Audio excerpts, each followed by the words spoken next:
Ding dong, the GM's gone. We got him. We did it. We did it. I wanted to know why.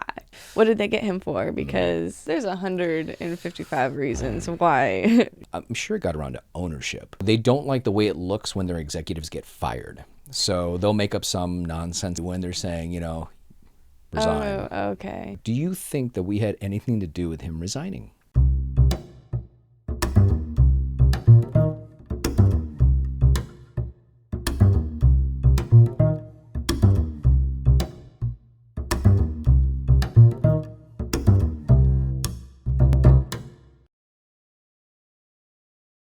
Thank you so much for tuning into the Inhospitality podcast. I'm Ty Justice. I'm Simba. And we are the podcast that talks about everything about the world of hospitality from those who actually make it happen. So today, at the water cooler, I'm going to say this. I'm going to start us off by saying, ding dong, the GM's gone. So we just got news, hot off the presses, hot off the wire. It's technically a few days old. Only a few. Only a few. Newborn baby. The GM who had the biggest problem with this show actually resigned from the Hollywood property. What are your thoughts on that? Was I the first one to tell you? You were the first one to tell me. So then I was like, I need to go seek more information. Right. Ty's not accurate. He's probably drunk right now. I wanted to know why. Yeah, That's why. I was like, oh, why? What did they get him for? Because I'm sure that there was stuff. And my thing, and my first thought was, we got him. We did it. We did it. No, not to be petty or cruel or anything like that, but it's quite the coincidence that this show starts. He has a big problem with it. He's shown, and I'm sure it got around to ownership. Oh, yeah. And in hotels, if you're high enough up the ladder, as you know, you're never really fired. You're given the option to resign. Even at my previous hotel in Santa Monica, one of the managers, who I actually didn't have a problem with, like a lot of people, I kind of liked the guy. He did something inappropriate, and he was very, very inappropriate, and he was given the choice to resign. So they don't like the way it looks when their executives get fired. So they'll make up some nonsense about it being about finances, or we just didn't like the way you did A, B, and C when they're saying, resign. Oh, okay. Yeah. In your personal opinion, Simba, do you think that we had anything to do with him resigning? I think that it was a waiting game and that people have been after him for a while. And they finally, because there's 155 reasons why he should be let go. Yeah. But our experiences are, I want to say they're unique across the board, but they're kind of not in hospitality. And that's what we talk about. That's why we talk about this, because it's not discussed openly, because it's something that's seen as shameful. We've gotten threats on the show. We've gotten private DMs from people with one follower on Instagram saying, oh, you're going to pay for this. You're going to be sorry for doing this. And look, we're not mentioning names necessarily. Who's sorry now? Yeah, who's sorry now? Exactly. Who's sorry now? It just shows that we're doing the right thing, that this show is in the right direction, because we're kind of exposing the industry when it needs to be exposed, praising the industry at the same time where it deserves to be praised. And there are a lot of great aspects of this business and this industry that deserve to be praised as well, and especially the performance of those. We talk about people that sacrifice for this job, people that really go the extra mile and then some, and really sacrifice themselves, their lives, for their jobs, for their careers in hospitality, and really, like I said, go that extra mile to make sure the guest and their employees are well taken care of. It's catch as catch can sometimes, and that's why later on I want to talk about the importance of management, maybe if not this in another episode, how important it is to staff properly and really take a look at your managers, so the rest of your team, because if you have good managers, if you hire good people, it reflects well on you, and if you hire them, they'll take care of the rest of your team, so you don't have to. That's part of delegation. That's something that was very important that I learned at my first property, delegation. I remember the head of rooms, who was like right below the GM. Like it was the GM, someone below him, and then my manager, the head of rooms. And he was in charge of front office, and he was the head of housekeeping, which is kind of weird. But I know, it was like... That's a lot for a 300-room hotel. But at the same time, one thing he taught me when he was training me, and it's another thing, he trained me for the first few weeks I was there, which is very nice. And, he wasn't a really old guy. He was a younger dude. He was probably in his early 40s at that point to be in his position. But, he had a great sense of what was going on in the hotel. And, in terms of training the new guy who had no experience in hotels, he was really patient and good. But he would yell out to me when I tried to do 10 different things at once. He goes, "Delegate, Ty, delegate." And I'm like, all right, transfer this call, do this, do that. And, that's a sign of a good manager, I've noticed. And especially in hospitality, is if you're good at delegating to people that are worth delegating to.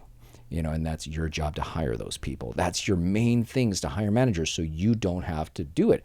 And I think with the GM who recently resigned in the Hollywood property, he didn't have that, or he didn't pay attention to that. And that is a key factor in a smoothly running hotel. I think that he wasn't handsy. I will say that. Like, jump in and help us when we need help. There's a line out the door. Not inappropriate handsy. We're talking about... Not inappropriate handsy. No. I'm not saying that.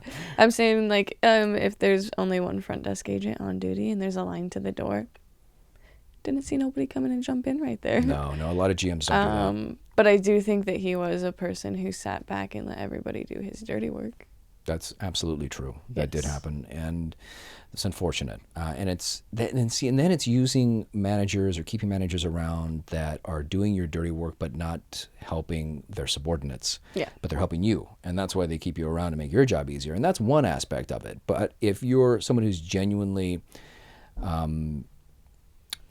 involved in your career as a GM, or who's really for the health of the hotel, you will jump in. You will do that. My head of rooms, if we had a line out the door and there was nobody and he saw we were overwhelmed, he would jump in. Like, did he want to do it all the time? No. Did he do it often? Not necessarily, because we were more properly staffed at the French hotel, the first hotel I worked at. But if worse came to worse, he would. And that was the great thing. But they also had managers at different levels there all the time that would be able to take the reins. It was very rarely when he ever had to do that. But if he had to, he would. He didn't see it as something necessarily beneath him, which was nice. But definitely with the Hollywood property, there was no way upper management was going to, reach down and dirty soil their fingers by helping check somebody in, which was unfortunate. But, I think... I hate to rag on the guy. I hate to rag on the GM that left, but if he would have been a little more mindful about that instead of more egocentric parts of the job, I think it would have been, and personal vendettas, which he did have against certain members of the staff. But the reason I bring him up and the reason I keep talking about it is Cinda and her eyelashes, but from episode 1, but. The reason I keep bringing it up is because it really pissed me off when a lot of, and maybe this is, just par for the course, when certain members of his staff came on the show and talked about, because they talked about their experiences, not necessarily ragging on the hotel. And I will say this, from the Hollywood property that we all worked at together, we love that hotel. We love the property. Yes. It's a gorgeous property. It's wonderful. We loved it. But it's a beautiful skeleton. It's a beautiful skeleton, but there's no meat on them bones, meaning management and all that was just insane, and it was really, really bad.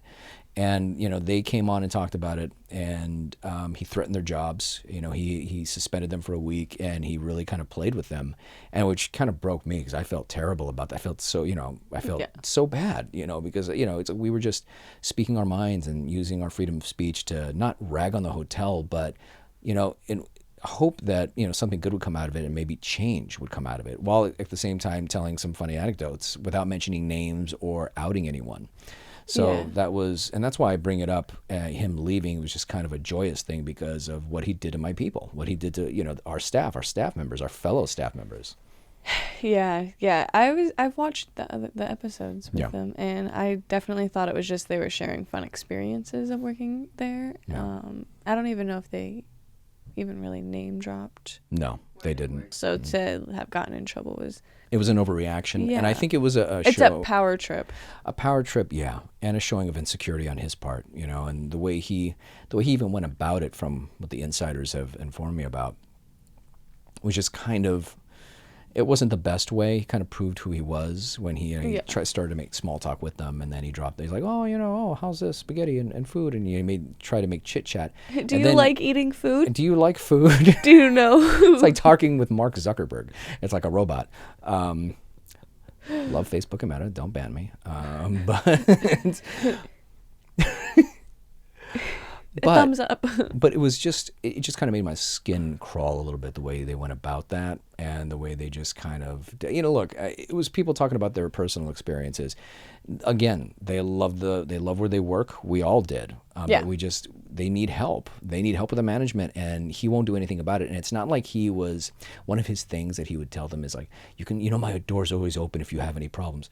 And like, that's not the point. We had gone to him before. I mean, we had a meeting where I actually got to speak my mind. I think I told you before, I was like, used to white knuckle it to work, thinking about the things I could tell him, like, look, and not even like, and I think I've said this before in an episode, not like telling him off, but like, this is what we need. Please help us. This is what we need at the front desk. This is what your team needs. Please do this. Please change this. I finally got to tell him in a meeting that he couldn't escape from when HR was there, because he did like an annual kind of catch up with the crew. And I got to tell him, and, knowing that it wasn't going to change anything, but I felt such a weight lifted off when I finally got to tell him. The point is, nothing changed after that, and it wasn't going to change, and it probably got a little worse. And you weren't there for that one. I wish you were there for that. I think you might have been gone already, and I was gone soon after. Yeah, I mean, it was like a trickling effect anyway. Yeah, I know. We all left real soon. His reaction to the show and to the way that he did it to the people was not a surprise to me. Mm-hmm. It's a damn shame, because they didn't even, it was like, to me, I did not think that they bashed their workplace at all. It was just more fun experiences or crazy experiences that they had, because it comes with it. And they're some of his best employees, to be honest. Like, those people that came on my show, they weren't gonna. They weren't gonna. They just wanted to scare him. Yeah, they did, and they did. He did it in a real scummy way, but they are some of his best people. I mean, and they tried and true homies. They're good people. They do well with the guests, and they sacrifice for that place. But I mean, I've definitely seen him react like that before. Yeah, I mean, there are going to be future episodes when we talk about, because there's endless amounts of stories. I think about like the things he would do to people. So like when I heard like what happened to them, I was like, sounds familiar. like it's a cycle and repeat. It just kind of shocked the hell out of me. Like I thought that it might be uncomfortable, but I hoped they would open conversations. It only did to me just because I right. watched them. You're right, but like I watched them do the podcast, and I didn't think they said anything bad, so I was like, oh, but his reaction seemed pretty extreme, accurate on how he reacts to situations. Yeah, that's unfortunate, but it is what it is, and he is now gone. I wish him well in whatever he does, and hopefully he'll take more of an interest in the concerns of his employees if he's at another hotel, especially the management staff, because the management would try to tell him things, and what would he say to them in meetings? He'd be like, oh, you want to be very controversial today, don't you? Like they were trying to start trouble just to be dramatic, and it's like, no, your people are in dire need of help and assistance, and they need your ear, and he would just brush them off and ignore him. So that's why I'm kind of glad he's gone. I hope whoever comes in next, don't think it's going to be anyone in there, but whoever takes his position, hopefully they get someone who's like good, strong, and hands-on. And even if that means they're a little, because my first hotel, I keep going back to that one because it's an interesting point of reference for me. The guy that was beneath the GM, the AGM, he was, it was a French hotel. He was French himself, and he was much harsher before I got there. But his training and the training that the company put out was strict in some ways. But that worked out better because you knew what you were doing. You knew where the line was. You knew not to cross it. You knew what you needed to do, and you knew what was expected of you every day. Yeah. So you'd go in and you could focus on your job and do a great job and really focus on the guests or whatever you might need or whoever might need you in whatever capacity. And that was great because that structure was needed. So when I got to the Hollywood Hotel, seeing that there was just such a lack of structure that kind of echoed out into a lot of the industry. I was really, I want to say raised, but I was really raised in hotels in a bubble. And it's a very interesting bubble. And it had its toxic moments, of course. But for the most part, it was okay. And it was it's kind of what you expect a hotel to be behind the scenes more or less. They had chaos, of course, but hotel chaos, that's just natural to the industry. When I got to the Hollywood property, I was like, oh my God, everything's on fire. This is a dumpster fire of structure. I literally used to be like, every time like a manager wouldn't come when I would try to call them and stuff like that, I would like fly in the back once the rush was done and be like, oh, don't worry guys, I'll put out the fires for you. All right. No thanks to any one of you. Like, you guys don't hear the phone ring. Someone turned it on mute. Yeah, you put it on mute. And it's like, I'll be like, so when they come down in 2 hours because a manager wouldn't come to the front desk, you're going out. That's right. I'm giving you your cell phone number. I'm giving them your cell phone number. I've given them your email, and next they're gonna have a home address. And me, here is the GM's email. He's a very nice, understanding male. In all fairness, he did respond to that very quickly. Oh my God, dude. And he came up to the front so quick. I was like, I'm clocking out. So I think now is a good time to talk about something that is kind of making inroads in the industry, and that's automation. So we talk about, and we complain sometimes about, guest interaction and how intense that can be sometimes. But there are certain hotels, certain countries, certain states in America that are using automation. And you said you were familiar with one that had directly to your phone? Oh, yes. Yeah. I had there's a very popular hotel in Vegas that you literally can check in on your phone as long as you submit your ID. And it's like Bluetooth or whatever it is. You just ting, and it gets you into your room with your phone. And see, I love that idea for keys. And of course, there's a few reasons I have a problem with that. And the first being employment, of course. Yeah. That's kind of a common thing of the working man, anybody being replaced by automation. Every generation has their period where they're replaced by certain kinds of technology, which is unfortunate, but it's kind of a fact of life. But the thing people don't talk about when it comes to automation is who are guests going to yell at? Because, even if it's AI and a screen with a face in front of you, it's not going to argue the way people want to argue. You're just going to see like Falcon punching the screens. Exactly. And then I had a rough day today. And so are you, computer. Hello, computer.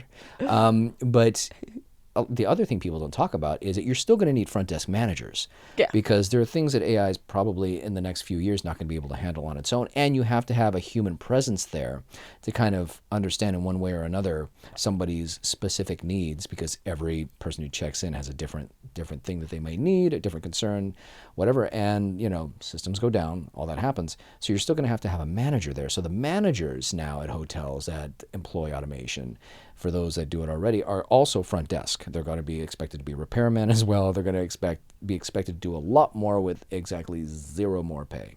So that's another thing nobody talks about. And what are your thoughts on automation? Like I said, for keys, I think it's brilliant because it saves companies money on having to use keys and all that. Well, the hotel that had that has like 1,000+ rooms. So like that just makes everybody's life so much easier. Yeah. But it's funny that you actually bring up this automated thing, because I actually saw a TikTok of a hotel in Vegas that looks like, the Eiffel Tower or some shit. Mm-hmm. And it was a 2.5 hour wait to get your room, because they had relied on the automated systems so much that the systems went down, and they said literally you could walk through the whole hotel and you only found like 2 workers in there. Yeah. They're like, it was just so creepily like dead in there, and those poor workers were just getting through it, but the line was just crazy wrapped around. I can't imagine that many people, how angry. And also for the guests, from the guest perspective, there is no compensation for that. If you don't have an agent that's actively doing that, or a manager that's going to be actively doing that.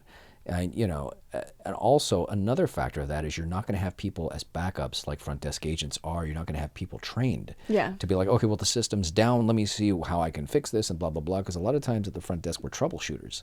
And, we get in there and we, fix problems. And I've seen front desk agents have to jump through hoops in the operating system, but finally get it to work on their own because, outside sourcing for IT is not going to be there for hours. And you're like, well, what do I do? So, agents fix it themselves because you start to get creative after a while and you learn the system well enough to where you can get in and like back end stuff. But you're not going to... All the loopholes that we used to do. Like I used to be like, you know what? I'll fix it. I don't even need you. Yeah, because you learn, because you're like, well, either wait and have this person who's in front of me get really pissed off, or, do what I've seen them do, or do something in a way that I've learned to do and fix it myself. I would always do that thing, like, don't touch this room. Yeah. Don't touch it.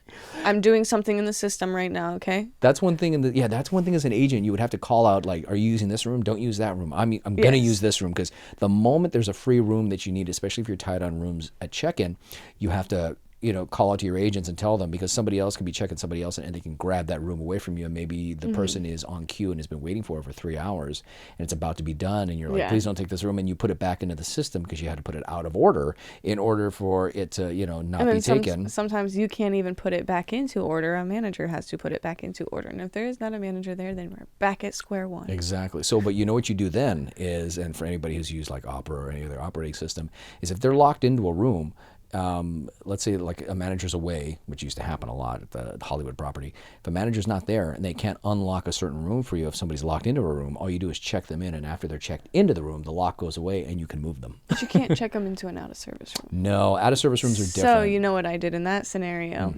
Housekeeping manager. I could do a lot except out-of-service rooms and overbooking.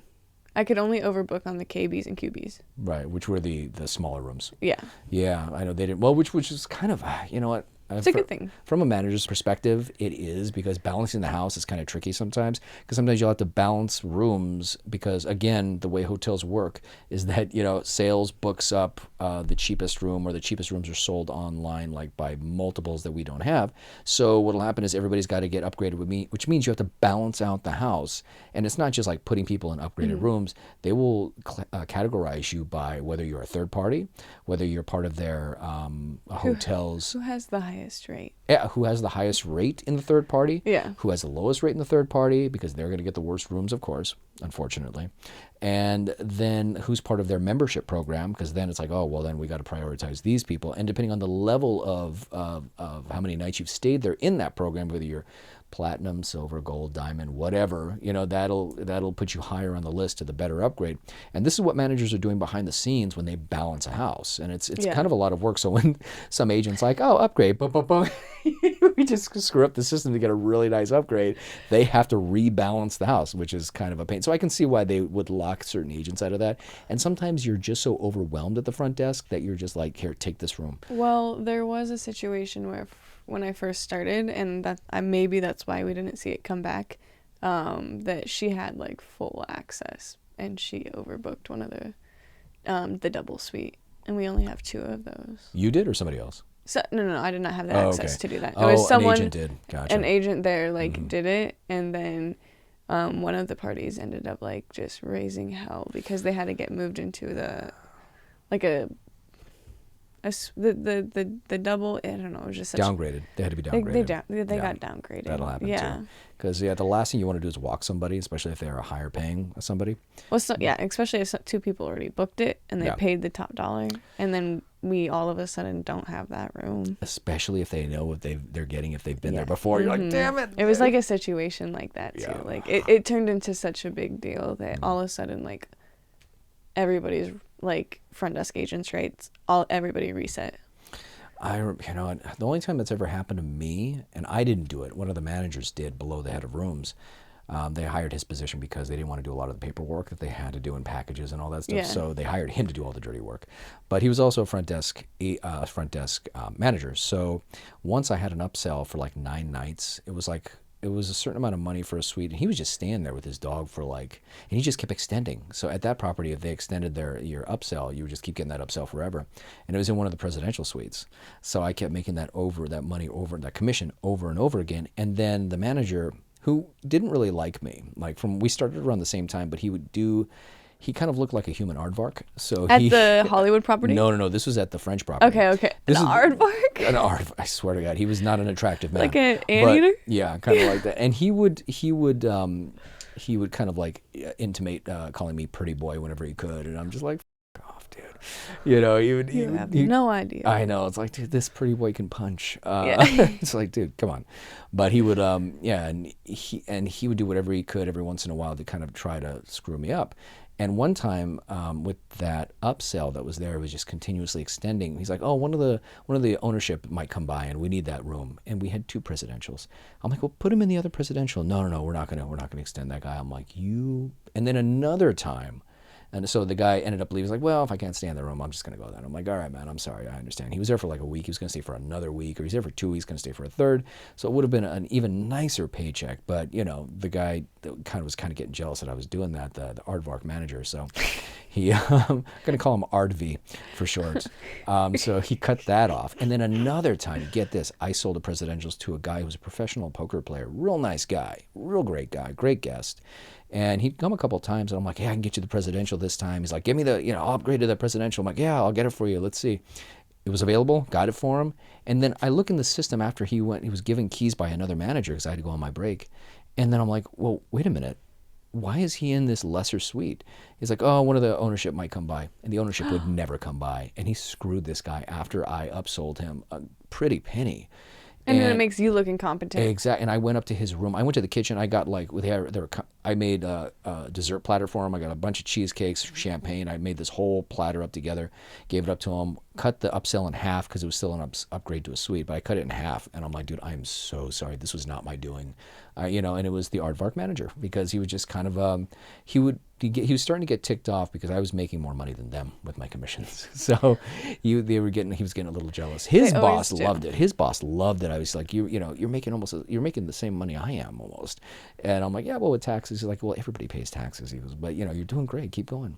But his subordinate whom he hired didn't exactly feel that way. And he would be a jerk about it sometimes. Oh, yeah. I hated that. But yeah, when you have to downgrade people, it's such a heartbreaking thing sometimes, especially when it's not your fault. I actually know there's a front desk agent who was selling a room at Daily Bar, the highest that you can pay. Best available rate, BAR. And so then you get the commission off of it. And this guest had the room for 29 days. Wow. He got paid for 3 days. What? And I told him to fight it because we had no paperwork saying that that's all we were going to get paid. And he's like, he just didn't want to raise the commotion. Because they were doing that illegally. They can't change your sales commission without telling you. Yeah. So and then all of a sudden he was like, "Oh, it was they only paid me 3 days because they said that you can't stay in a hotel room past 30 days because of the California laws and stuff like that. It's harder to get them out." So he did get kicked out at 29 days and then restarted on someone else's tab. So someone else's upsell? Someone else's, yeah. So he got checked out and he got rechecked in, and that upsell, which continued on somebody else's code because somebody else checked him in and they didn't give it to him. A manager, yeah. On a manager's code. See, that's extra devious. It's extra dirty. Yeah, it really is. Yeah, so yeah, I told him I was like, "No, you go back there and you say I sold this room," because I have gotten paid commission for 2 weeks straight. Yeah. Like at a suite before. So I was like, "No." I was like, "You could at least get that." Yeah. 3 days? You're just going to take 3 days? Like he would have made like $3,000 check for sure. Yeah. If not more. See, some managers hate that, and that's part of toxic management, especially in hotels when they try to derail, and then take it away from you. How scumbaggy is that? Dude, I was like I was thrown off. I was like, "Oh hell no." Oh my God. I was like, I would never. I would never. No, I know. Yeah, let that go. You know how much money that is. We wouldn't do it to each other. That's the thing. I would actively hand over even the people that didn't like me at the front desk. If they weren't around and their commission came around and to re-up or for whatever, I would do it, but I would give them the paperwork and tell them to put it on their code because I was not going to take money from somebody else. Yeah. You know what I mean? That's their hard-earned commission. That's why I always left notes because I was like, I don't want nobody to get anything twisted. Yeah, which is easy. I talked to them. I did this. Yeah.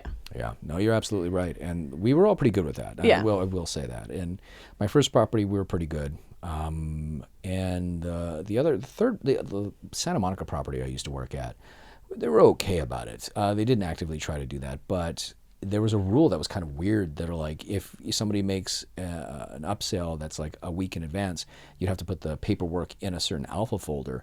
And once you put that in the alpha folder, they're like, if you're not here to check the person in and get them to sign it, like they get to keep the commission. And I'm like, that's not cool either though, because you didn't set it up. That actually was played in my face at the Hollywood location. There was one person where I was gone that day, but I talked to them the day prior, left the notes. She rang it under her name. See, and you can do it like, if it was an accident, that's one thing, but if you purposely do it and don't give it over to the person that originally did it. So then when I like called it out and stuff like that, like a manager was like, you do know that it's who checks them in that gets it, right? No. And I was like, okay, well, like if we've had our own system and stuff like that, if you guys want to play that. And I was like, and I've been so good to everybody on this team to have that happen to me. I was like, why? Like, I was like, I've this person, vice versa. I've checked it in. Made sure it was under, made sure I collect that payment for her, and made sure they signed for it. Yeah. And I was like, so for that person to have like try to take it under me, I was like, it's underhanded. Yeah, I was like, no. And then she didn't do it again, but it was like I made it into a deal, like, don't do that. Yeah, because you have to have a certain kind of there has to be a certain kind of I don't want to say equity, but there has to be a certain kind of understanding between agents. Integrity. There has to be integrity when no, you're absolutely. That's what I was looking for. You have to have integrity when you're doing that, because it is easy to steal somebody else's upsell. Yeah. But because I was like, let me know if we're gonna start playing by those rules. Like, because I will destroy you all. Yeah, I was like, I am here. I show up to every shift. I don't call. Like, oh my God. I was like, what? See how much? I was like, look how much money I already make. Watch how much money I actually make. Well, that's the thing too. It's like you and the manager should be on top of those too. You know, and just be like, look, guys, you guys need to be honest with one another, because you have to work with one another every day. And if you don't want someone stabbing you in the back, don't stab somebody else in the back. Yeah. And I went through my gold fever phase when I was an upseller and when I was first starting out, and it was it was all new and I was making all this money, and after a while though, you got to humble yourself. Yeah. You have to humble yourself after a while and be like, look, because you start getting the shakes after a while. It gets that intense sometimes if you're doing it so much. But the way to get around that, and I've said this before, is just to give it away and be like, and I kind of broke myself. I didn't like who I was becoming, so I would start to be like, you know what? You take this, you take that. I don't want it. Too much paperwork. And it, not all the time, but I would do that more and more. And it did help. Yeah. But yeah, and it's kind of like our little upsell. It's there has to be a certain amount of integrity involved, which is very key and important if you want to keep each other happy and have each other's backs. Yeah. But I wanted to start a new segment, because when I started this, from the moment I started this podcast, I would get a lot of people calling in saying they would love to be on it, they want to be on it, but they're afraid of reprisal from their management, HR team, which is real and happens and has happened. So a lot of people I've told, well, you can do it anonymously. So one of the last segments I want on each episode is anonymous tips, anonymous calls, anonymous stories. So one story that was told to me anonymously by someone at a very, very, very popular hotel in Los Angeles said that once their GM, who would party on site all the time, got so drunk once that he couldn't drive home. So he forced one of the bellmen to take him home in a bell cart. Wait, like the one that you put your luggage on? Yeah, exactly. Like a golf cart. Yeah, like just a golf cart. I thought you meant like the bell. Not a luggage cart. I'm so sorry. That's my bad. A golf cart. Scootered him home. Can you imagine? Must get him home. Whee! But that he got, apparently this individual who wants to stay anonymous let me know that at that very popular Los Angeles hotel, that's how drunk the GM got. And that wasn't the only time the GM was apparently wasted on property. If you Venmo us $100, we'll release the name. Hey, 100 each though. Let's not get it twisted. 100 each. I'm just kidding. No, we won't do that. We will always keep people's information anonymous. Yes. But if you ever feel like you have, but if the price is right, Bob Barker, call me. Come on down. No. I'm going to have to cut this part out. People are going to stop calling me. And of course, your protection is always number one on the show. So you will always be protected in whatever way you feel comfortable with. And any identifying words, phrases, markings, or anything else, of course, will be edited out. So they can't track you down, because HR will try to do that. But if you have anything to say, or if you want something written, or you want me to say it, or Simba to say it, just let us know. Message us, private message us, DMs, whatever you want. Even keep the threats coming in. Those are kind of fun. Those are fun. I was like, and DM, if you DM any of us, We'll tell the story and we'll tell it good. Yeah, exactly. We'll put a little stank on it. We'll get that going. I think going back to what we were talking about with automation, I think that's an interesting idea. I think it could be implemented properly in hotels. Yeah. Not in a way that CEOs want to do it though. See, because a lot of hotels are owned by investment firms. I don't think people understand that either. There's a lot of huge multi-conglomerates that own hotels, and it's either you're advancing or retreating. You're buying hotels and buying up new properties, otherwise you're falling behind. That's their motto and their philosophy. So, AI can be used to help. Agents can be used to help different departments and department heads, but I think as a way to replace, because this is the way CEOs think about it. Oh, we can replace those self-checkouts. Right, exactly. Can you believe it? which are a lot of times are being closed down now because they're losing so much money in theft. So that doesn't always work out the way you think. Wall blank. Or something Mart. I don't know what the name is. Something like that. But I'm not saying I don't shop there, but I'm just saying. Great. How am I going to get groceries now? Didn't exactly work out, but it reminds me of banking too. Banking, the automated tellers on the inside of the banks. Those are convenient. They are, but at the same time, they should still have more than one or two cashiers working at a time. Who do you bank with that you have the automated teller? I'm gonna have to block that. I know I'm gonna have to block this section out. I bank at a bank that has automated tellers, but that's crazy. More and more. But the thing is, even the ones that don't have automated tellers have blocked out a lot of their windows in the banks. If you notice, a lot of the transparent windows are now blocked off by posters or advertisements. Oh yeah, if you want to go to the bank, you're spending 30 to 45 minutes there. Exactly, and they still just downsize. Whether they brought in the automated tellers or not, they're like, well, we're still just gonna have 2 checkouts. It's like, and no business section. Because it's only the retirement home that actually goes in to grab the money. Oh my God! But you'd be surprised. Yeah, well, a lot of small businesses. If you live in an area with a lot of small businesses, people are always going in there and exchanging and doing daily transactions. So yeah, a lot of times that doesn't necessarily work out terribly well for the people doing it because it takes forever. But like I said, I think in hotels for something like keyless entry, that's great. Security is always a concern when it comes to that, but at the same time, I think it could be used in conjunction with the front desk, not to replace the front desk, because that's what they're trying to do. These corporations are really trying to cut a pretty penny.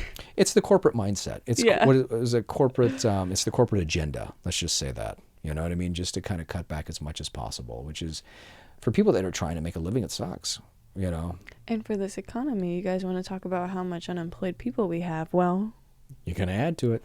But the thing is, like I said before, and I said it joking, who are people going to yell at? I mean, it sounds like, it's comedy, but at the same time, it's going to create a lot of unhappy travelers because there's so much nuance at the front desk. Oh, with comedy comes truth. Okay. That's how we get it in there.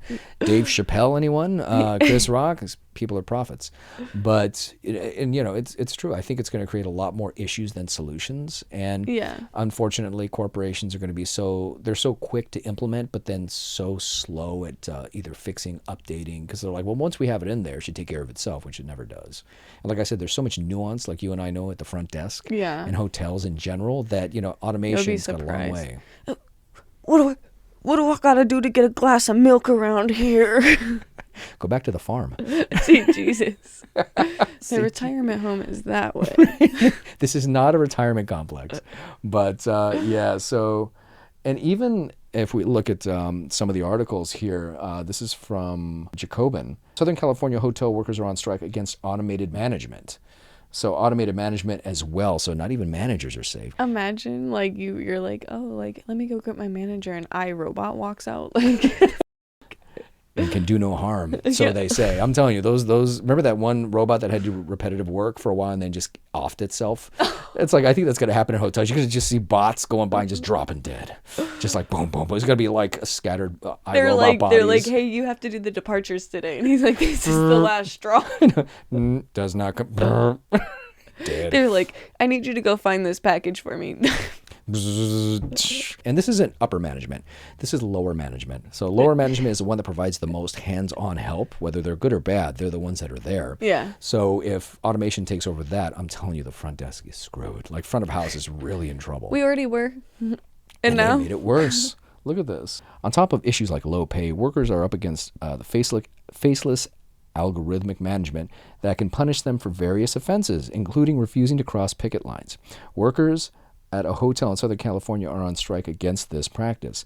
And I'm occasionally on strike with Local 11, so I understand what they're fighting for, but there's also nuance when it comes out. There's also a lot of other things and microaggressions that corporations are trying to put forth. That's an interesting article when it talks about that as well. It's going to be all we have time for this episode. It was bursting with ideas, and there's more to come. Thank you so much for watching the Inhospitality Podcast. I'm Ty Justice. I'm Simba. And we'll see you at check-in.